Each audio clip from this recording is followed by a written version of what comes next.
Hi, Kindergarten Penguins, it's Mrs. Comer here, and I'm so excited for another episode of Writer's Workshop. So let's get started with our gathering song. We are gathering on our laptops. Everyone is home now. We are in this together. Awesome job, guys. All right. Today for Writer's Workshop, I wanted to tell you a little bit about a story.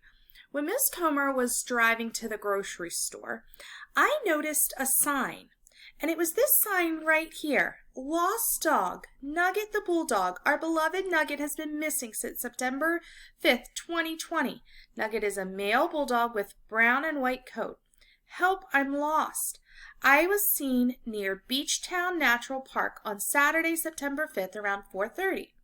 So when I was driving, I thought, oh my gosh, this poor dog is missing. So I thought to myself, wow, that person had a big problem. They missed their dog. They created a sign to show somebody that they missed their dog. When I was driving, I was like, wow, that's a good way to let people know that their problem needs help. And they were asking people in the community that were driving by to maybe help them. But then when I got to the grocery store, right as you walked in, they taped this sign up there. Have you seen Nugget? Please help us find him. Then they gave more description about Nugget and what he likes to eat and how he doesn't like to bark and he would like to be alone and a different picture. So I thought to myself, wow, that person has a big problem. They lost their dog. And the way they showed that was they created a poster, or they created two posters actually. One was for people driving around because it was a big picture of that bulldog. And then big letters, lost dog, Nugget the bulldog. So it really grabbed your attention when you were driving by. The other sign was for people in the grocery store. And that sign was a little bit different. It told us what he liked to eat, what he looked like, what he liked to do, and a different picture that was a little bit smaller that gave us a different type of description or was tailored to the grocery store and not somebody driving down the road. So you can see how this writer tailored their audience. One was for people driving by and one was for people in the grocery store, but they were both asking for help to find their dog, and that was their problem.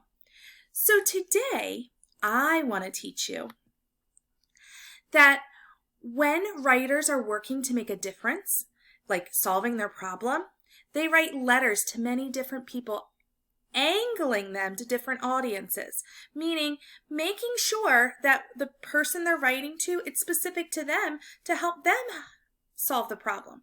So when you're trying to solve a problem, you might need more help than just one person that you're writing that letter to. So yesterday, you wrote a letter with Mrs. Scranton. And today, we're going to do something adding another layer with Miss Comer. And this time, we're going to tailor our letter, or angle our letter, to suit the audience. So I'm going to show you my problem. Now, yesterday, I wrote about my problem. And when I went to the school to clean out my classroom, I noticed there were a lot of bees. And if anybody knows Miss Comer, they know Miss Comer does not like bees because I could be very, very allergic to bees and I could swell up and I get really red. So Miss Comer decided that I need help to solve that problem, and I needed to write a letter. So the first letter I wrote that to was Mr. Bobby, because we all know Mr. Bobby does so many things. So I wrote a note to Mr. Bobby that said, Mr. Bobby, we have a bee problem right by Miss Comer's door. Could you help me? So the first person I wrote the letter to was Mr. Bobby. So I thought about it and I said, yep, Mr. Bobby would be able to help me because Mr. Bobby fixes so much stuff. So Mr. Bobby was our first person that I wrote my letter to. But then I thought about it and I thought, well, who else could help me at the school that I could write a letter to help me with my problem, which was the bees? So then I thought about it for a second, and I thought, this person helps with everything. And that's our principal, Mrs. Bosley. I could write her a letter and say, Miss Bosley, we really need to buy some bee spray so that when teachers are going in and out, they don't get stung by bees. So Miss Comer today is going to write her letter, not to Mr. Bobby, because I already wrote one to Mr. Bobby letting him know about my problem and seeing if he could help. This time, I'm going to angle my letter to Miss Bosley. And instead of asking her for help, I'm going to ask her if we can buy more bee spray so that Mr. Bobby can use it to solve the problem.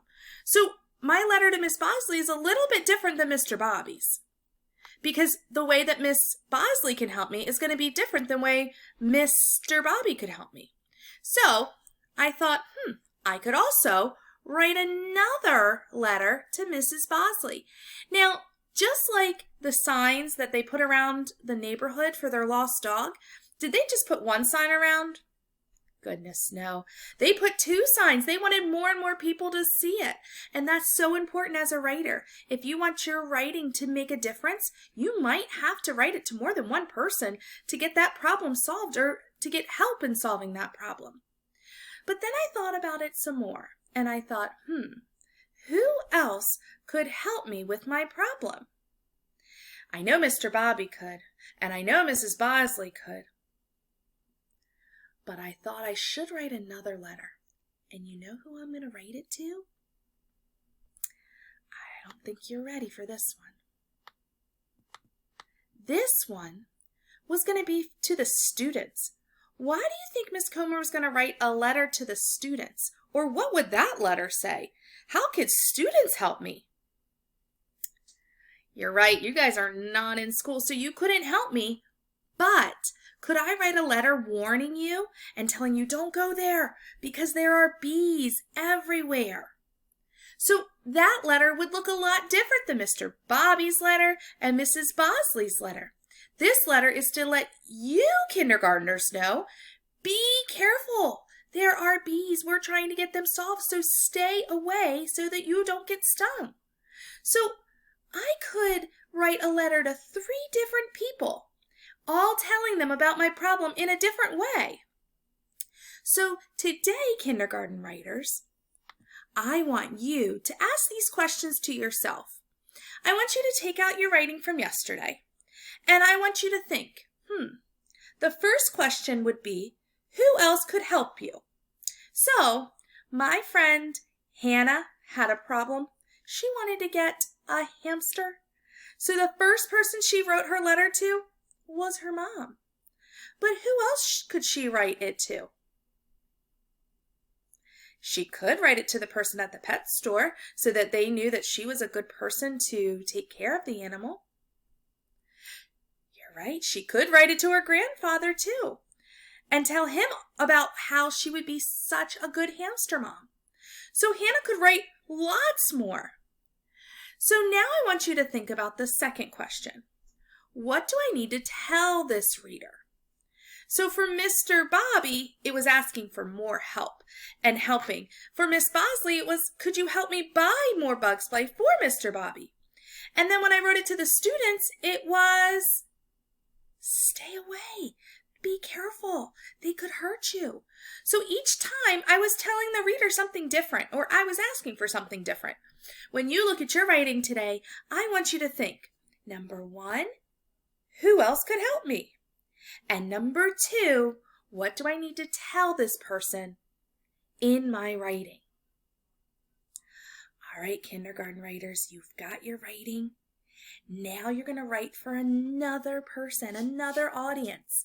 And this time, you're going to convince them why you need help. So, I can't wait to read your writing this week. And I want you to sit down, get yourself ready, and write those letters to help solve those problems. The more people you get involved, the more difference you're going to make. So, writers, Off you go, and we can't wait to see your writing.